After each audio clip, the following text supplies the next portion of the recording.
Happy Wednesday, everyone, and welcome to another episode of Race to Success. If you guys are joining us, you're either joining us from YouTube, Facebook, or Twitter. So I thank you guys for tuning in. Definitely not at the elaborate Hawaii studio. I am at home. It's 5 degrees outside, but I'm outside because my kids are all in there eating lunch, and it's a lot quieter out here. So today should be good. We are going to have a special guest, Lauren Hunt. Lauren Hunt is one of the agents that work with me at EXP. She is an icon agent. She last year, I think, transacted over $45 million in sales. So she is, by definition, a luxury agent. And today's topic is all about how to become a luxury agent. I think there's a lot of different ways to do that. But I'll tell you a little bit about my story, and Lauren will tell you a little bit about hers, and we'll give you guys some tips along the way. So I'll bring in Lauren right now. Hey, what's up? Thanks for having me. I'm trying to pretend I'm in Hawaii with my palm tree here in the background. There you go. There you go. So how are you today? Pretty good. I've had Cox people here putting the internet up all day, so I'm ready for everything to be settled in the new house, and nice. Excited to be here. Yeah, very good. Yeah, so this channel, obviously it's for us, it's for our agents that we mentor, it's for kind of everybody, but I guess give a little bit of backstory. People know about me since I've been watching for a couple weeks now, but how did you kind of get into the luxury side of real estate, and what was your kind of breakthrough listing that kind of made the difference, or was it a progression? Well, I started real estate about 7 years ago. I came from kind of the modeling fashion world, and I was like, okay, what am I going to do next? Because you can't do that forever. And I had a daughter, and I wanted a job that allowed me to have some free time so that I could be a good mom, still work. Yep. But also, I love being able to put in what I want to put in, that time and effort, because I'm a hard worker as well. So I love that real estate, you can put in an endless amount of work and kind of get a return on that. So when I first started in real estate, my mom had been in real estate for 30 years. So for me, it was like a kind of a natural progression or transition of, well, I've already been around the industry enough. I went to open houses with my mom when I was a kid, and always loved the house, like looking at houses on Zillow, which is what everybody says. So you were born to sell $5 million homes. I don't know about that. So you had a really good teacher in your mom, and you grew up in the industry. What's funny about it is that I always said I would never do real estate because I saw how stressed out she was and how she was all the time.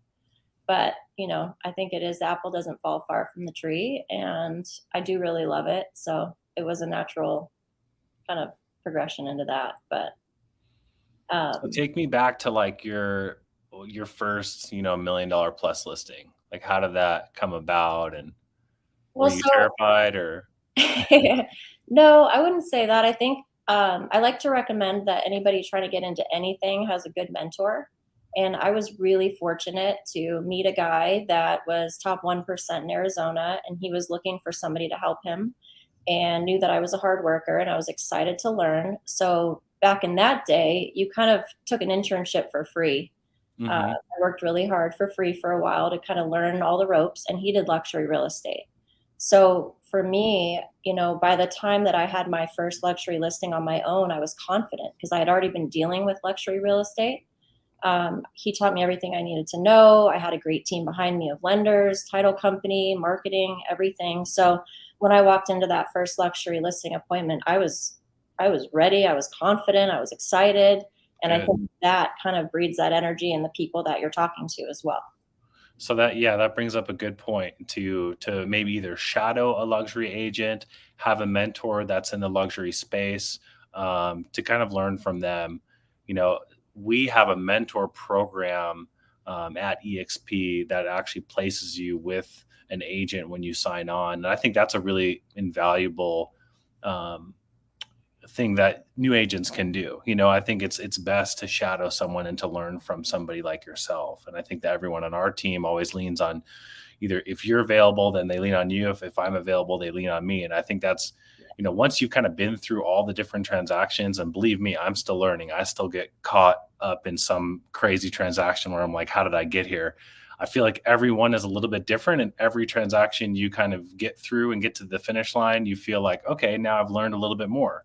And You're learning that's, something new every transaction. So I know, like the one, so I met Lauren at a listing, or she came to one of my listings with a client, and this transaction was crazy because there was real estate attorneys involved. This wall encroached on the property next to it, and it was kind of a disaster. But through the whole thing, you know, I closed the deal, which is the first and foremost. All real estate agents really are problem solvers. I always say that. and And I there, got to meet you. So now we're working together on the same team, and it's really cool to bounce ideas off of you. And I think when you have somebody that's really experienced helping you in your business, it just elevates, the whole group. I agree. I do think who you work with is super important. And I think one of the things that we offer our team that I think is awesome is that we do have luxury listings that our team can hold open and get that experience too. Just Yeah, in that world. that's huge. I think that's what I tell a lot of people looking to get into luxury is, attach yourself to somebody who's selling luxury, hold their houses open for them, shadow them and really lean on them. And that's kind of what we provide. I think that's kind of the best way to get into the business is to learn from somebody and also to do open houses because you have to talk face to face with people. You kind of get the swing of things, you kind of have a plan. And I think that's kind of leads me into my next thing. Do you, when you are doing a listing presentation or meeting someone for the first time, I guess what is your strategy? You're going into, let's say, a listing appointment, it's a house, it's, worth a couple $1 million. What sets you apart, or what kind of tips can you give that you utilize in your listing presentations? Well, one of the biggest things I learned from Lisa Copeland, who we all really love, is to be a resource and not a sales pitch, right? And so I think when it comes down to proving that you are the best agent for the job is confidence. It's having the confidence, the experience, it's being um, ready to work hard. Show them that you're ready to work hard. Tell them that you're the one that's going to work harder than anybody else. You come in prepared. You come with your comps. You have pricing ready to go. You're able to offer or show what you offer as far as marketing, those kind of things. But I think you don't want to oversell either. I think it's super important to walk in, again, with confidence, and Mhm. have your numbers ready to go and just show them that you're ready and Yeah. you know, Yeah, I kind of put down, have a plan. I feel like a lot of agents go into a listing presentation, they have the number that they feel the house is worth, or that could sell for. But mhm, other than that, there's no real plan. I think having a plan gives the seller a lot of confidence. For example, I don't believe it's about the brokerage you're with. I believe they're buying in on the individual. right. And it's also not about how nice your listing presentation looks. It's about like, what are you going to actually do to sell the house? So if you have, 15 steps, like we're going to get photos, video, marketing. This is how I'm going to market. I'm going to do Facebook ads. I'm going to do this X, Y, Z. We're going to come in with a broker open on a Wednesday. We're going to do a on market date on a Thursday. We're going to do open house Saturday and Sunday. We're going to try to price it this way to get this type of client. I think that's kind of the thing that people want to see. And I think that's important, is to come in prepared. And I think that is something that a lot of people don't do. And also to come in with some confidence, really Yes. believe in yourself, because if you don't believe in yourself, they're not going to believe in you. Yeah, and I think that's a huge part of it is just being confident. I really do. I reiterate that because I think, you could walk into any listing, whether it's 200 grand or 5 million. If you're not confident, then what are they hiring you for? Yeah, exactly. So Exactly. I think, and half the time when you go in, I'd say more than half the time, most of the time when you come in, people already know who you are. They kind of have a reputation built up on, your experience. I always say, like, look at my Zillow account. You can see exactly what I've sold. I can't lie to you. I can't say I've done this and I haven't. Hmm. I've got my reviews on there. And so a lot of times I'll say, just check out my Zillow. Say, I feel like I have a lot of experience. I know what I'm doing. I know this market really well. And I'm here to sell your house and get you the most amount of money we can get. Yeah. No, I definitely think that testimonials are important. It's important to kind of diversify too. I think one of our agents, I wasn't on the meeting this Monday, but a lot of people were talking about it, is to kind of make sure that you have a profile set up on Google, on Zillow, hit all the websites and really get the testimonials across the board so that people Yeah. can find you easily. I think that's something that's important I need to work on. We had that conversation on Monday, which was really great. Samantha said, you really should set up a Google business page, which was great advice, because I get so ingrained in the business itself that I don't follow up and ask for, the reviews when, you should be asking for those as soon as you close, when people are, happy and excited and thankful. And, Yeah. and I don't do that. And I really need to start doing that. But I think that's a great tip, because that's your resume basically. And it's public. Yeah, I actually work it into the first conversation when I meet with someone and I've gotten their business. Now I'm their listing agent. I kind of preface it with like, hey, I'm going to sell your house and we're going to do an amazing job for you. And at the end of this, I'd love for you to give me a review because that helps my business. And if you kind of plant the seed before you sell the house, when you bring it up later, they're like, oh yeah, of course, I told you I'd do that. That's a great tip. Yeah, that kind of helps. Yeah. For me, I would say my story in luxury starts with investment. I was flipping paper. That's kind of how I got my start in real estate. So I would find a really undervalued house. I would bring it to an investor. I would essentially wholesale it. And then they gained my trust. And then I started selling luxury for those same clients. I'd sell their house and their other properties. But one of the things that I kind of try to drive home to everyone is be in the room with individuals that have luxury homes. I always say hit the charity events, the cars and the coffee, like for example, you went to Bird's Nest, Waste Management Open, you get the suite ticket, surround yourself with the people that are selling and buying big time real estate, and you're going to grab one of those clients eventually. So, and always dress the part too. I always feel like present yourself in a way that you feel like I was going to says say, luxury. and that creates a lot of respect as well. Mm-hmm. But, For sure. yeah. So what other, I guess if you're a new agent, aside from shadowing, aside from the open houses, are there any other tips that you would? Yeah, absolutely. I think one of the biggest things that I preach from the beginning is use your social media. Go to open houses of luxury listings. Take video. Get enough content in a week to use for a few months to show that you're out there looking at and working in luxury real estate. If you have a mentor that's selling it already, you can post it on your social media. And even if your social media direct circle are not people that buy and sell luxury, they might have a mom or a dad or a brother or sister or somebody that is buying luxury real estate. So just show that you're aligned with people that are doing luxury real estate, that you're part of it, that you're out there, you're working in that world, and that you're getting good at it. Because people in that price point, that's a big purchase, right? It's one of the biggest purchases they make in their life. So they want to know that who they're working with is trustworthy and has experience. And even if you personally have not sold a home, that you're partnered with, or a home at all, or a luxury home, that you're working with somebody that has and is going to be there with you doing it too. Yeah, I feel like that is the thing. Like a lot of our agents leverage the listings that we have, and that's totally doable. I mean, definitely do that because that just shows that you're part of a team that's selling luxury real estate. And let's say you have that $200,000 condo, that's totally fine. You know what I mean? It's like, but hey, my partner Lauren has a $5 million listing and market it as your own as far as selling it as a team or through a team. Right. One thing I love about that too is when people, so our agents, when they're newer, they put us on co-list. You're not just getting one agent, you're getting two for the price of one. Mm-hmm. And I like to reiterate that to people as well. We do have the power of a few agents behind us that are also available to help with showings or open houses, or it's not just one agent you're getting a big package deal. And we're all promoting, cross-promoting.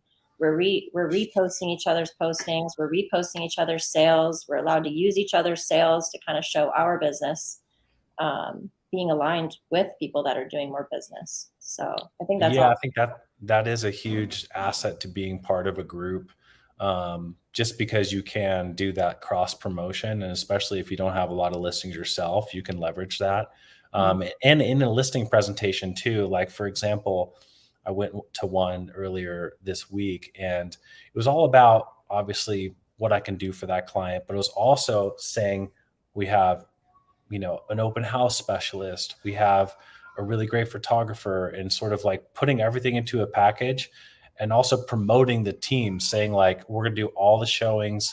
Uh, Basically, I'm going to walk the client through the house, no matter if because I'm a listing agent, but I'm going to be there with the buyer's agent or the buyer at every showing. And if I can't be there, one of my team members will be. So it's not just the buyer's agent walking through the house. I think that's sort of that extra step that luxury clients expect, and that you can offer them if you do have people that support you or other agents in your group.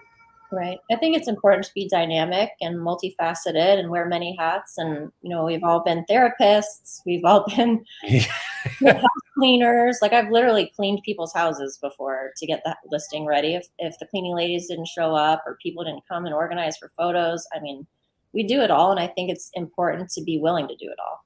Yeah. And I think another tip too is leases. I think there's a lot of luxury agents that I know that got their start by doing leases that were, maybe bigger leases. Maybe it's a $10,000, $20,000 lease, short term for a luxury property. But those clients, obviously, those customers turn into clients as well. So doing leases, not shying away from that, I think is really important. And I think that a lot of more experienced agents don't really take leases on because they're like, not worth my time, commission's low. But well, what's that? that's another great point, is just being, willing to take on anything. So like never turn down business that's, 150 grand, because I've done that and somebody's turned around and said, my mom wants to buy a house and it's, 800,000, or, Mhm. And being willing to do the leases too, like you said, because, and I'll often just give that commission back to them and say, remember me when you're ready to buy. Yeah, I remember you telling me that. That was a really good tip. I like that because that's like you would never expect that. You know what I mean? And that just shows that you're there for them. Right. And I think too, with luxury clients, I think they know how much money you make on the deal, right? And so for me, I really like to make sure that they feel appreciated, that they allowed me to help them. So I'll usually contribute something, buying them a really nice home warranty, Mhm. or a credit towards something, or a really awesome, thoughtful closing gift. So those Mhm. relationships, you don't want the sale to end at the closing date. You want to show them that you're continuously, I'll check in a month later and say, do you need anything? Is everything okay? Do you have any questions? Follow up again later, be there and continue to be their agent even after the closing date. And those are the things that get you repeat business. When people have friends that want to buy, they're like, oh, my agent got me the most badass closing gift. Yeah. It's simple to you, but to them it was thoughtful because you listened to them. Maybe so they had some favorite sports team or favorite restaurant or anniversary that you send them flowers for, but just listening throughout the course of the transaction in your Mhm. relationship with them, and being, a good friend, a good agent, a good, resource. Yeah, I remember one time you were, I don't remember if we talked about this or if I was actually in the room, but like someone had mentioned, if they mentioned something of importance, like you take a note or you take a note on your phone, and Yes. then, let's say it's an Yeah. anniversary. Yeah, they kind of say it in passing, and you're like, oh yeah, my anniversary is next week on Wednesday, and I gotta go to dinner. Then you write the date down, and the following year you send them a little like happy anniversary card. And just Yes. the fact that you listened and you jotted that down, and now all of a sudden they're receiving something from you really speaks to the fact that that you're paying attention and that you're listening. Yeah, and those are the things that go further than anything. I think the little thoughtful things, and that's with any relationship, whether it's your boyfriend or girlfriend or Mhm. family or friends. I think also a good part of being a real estate agent is being a good friend, because that's the relationship. Like people will be like, "Oh, my really good friend is a real estate agent," and then they'll want to use you because not only are you good at what you do, you're aligned with people that are good at good at what they do, but you're also, showing up as a friend, and you're showing that you care and you're thoughtful. Yeah, Um, for sure. so it's a perfect storm of things, I Yeah. think. I feel like we're really similar in the fact that, we're not very salesy. I think it's more about building the relationship. And I think, you know, you don't typically brag on yourself, so I'm gonna brag on you a little bit. Oh, But thanks. Lauren, Lauren, she sold how much did you sell last year? $45 million in the last year. Yeah, 45 million. She's an Icon agent. For those of you that don't know what an Icon agent, here's a little logo from EXP. And Oh this yeah. is kind of how you hit Icon. This is like, I mean, this is what I'm aspiring to do. I think so. Icon is either 500,000 GCI, or if you're in an area that's like the median price is a lot lower, they also have a way for you to hit Icon through the amount of transactions you do. So this is EXP's sort of top level agent. And this is what's really cool. If you're an Icon agent, you receive your entire cap rate, which is 16,000, back in stock rewards by meeting certain expectations. That's kind of what you get as an Icon agent. And to become an Icon agent, I'm going to cover my face here. These are you can pause this if you're watching, or you can watch it back, but these are how you become an Icon agent. So either 500,000 GCI, or option one, your cap fee is kind of a fee you get charged per transaction after you've capped. I think it's like $250. So if that equals 5K, then you've hit Icon. So that's a certain amount of transactions based on if you're, co-listing or not with somebody. So, I mean, it's a huge accomplishment. So congrats to you. Yeah. I'm right behind you. I got to just get a few more this year. Oh, let's go. I mean, I need like, I know I only have like, I think 30 days left, because it's on your anniversary date. So it's not January 1 to January 1. It's kind of when you signed up for EXP. And my anniversary is I think end of October 1. I can't remember, but I need to have a big month in September. So let's go. Let me know how I can help you. But yeah, so I mean, I think it's, becoming a luxury agent, I think, is a lot of people's goal in real estate. It's obviously a lot easier to sell 10 luxury homes than 30 transactions on a smaller scale.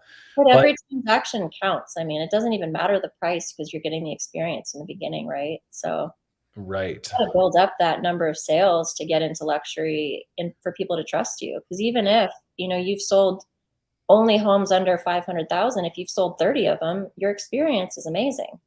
Correct. Yeah, I'm not discounting the non-luxury agents and that price point.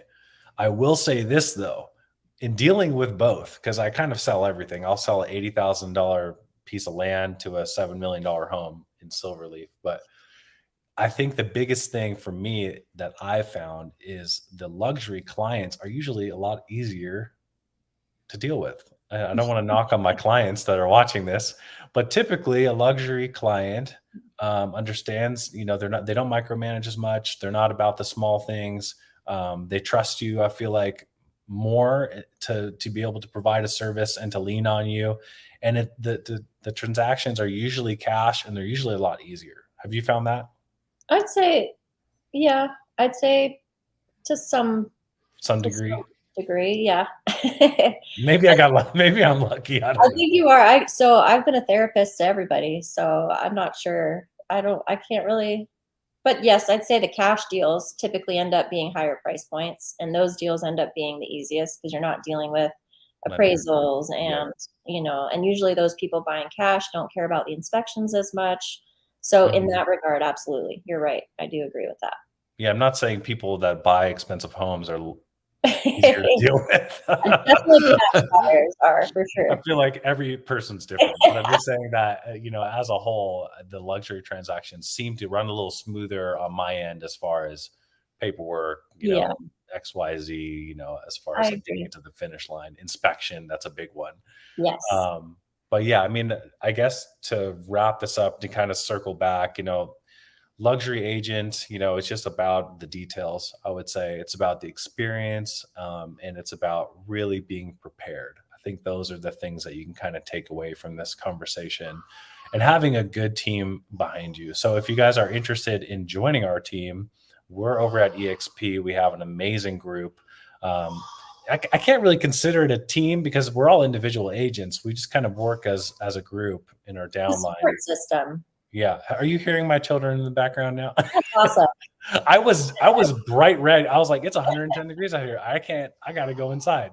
Hey, but half of it is showing that you're a real person too, right? That's true. You're not just a salesperson. Hey, look, real estate is all about juggling a lot of things, and it's an amazing career. If you're watching this and you're not in real estate, obviously it affords you a lot of time.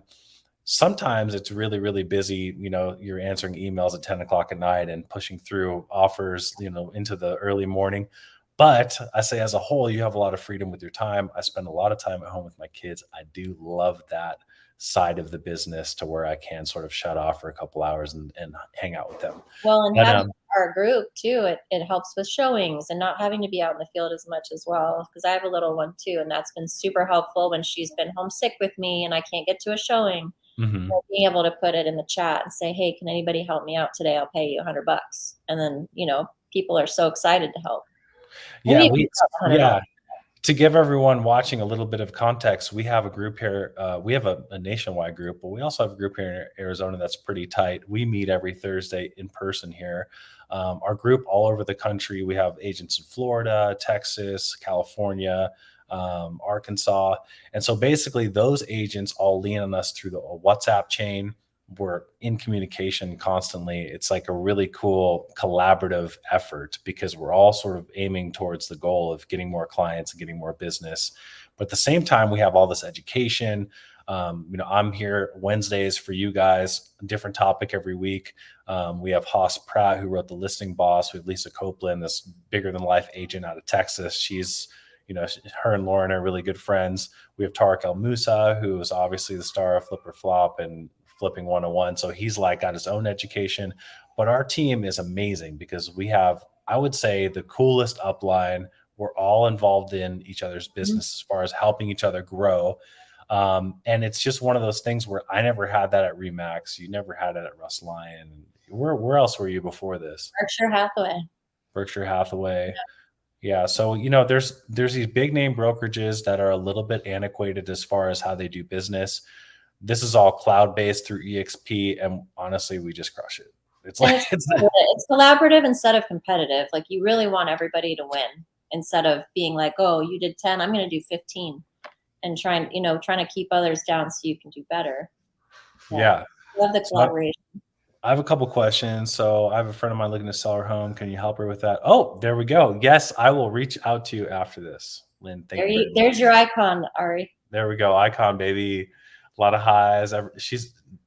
April says everyone's looking good. Thank you for that.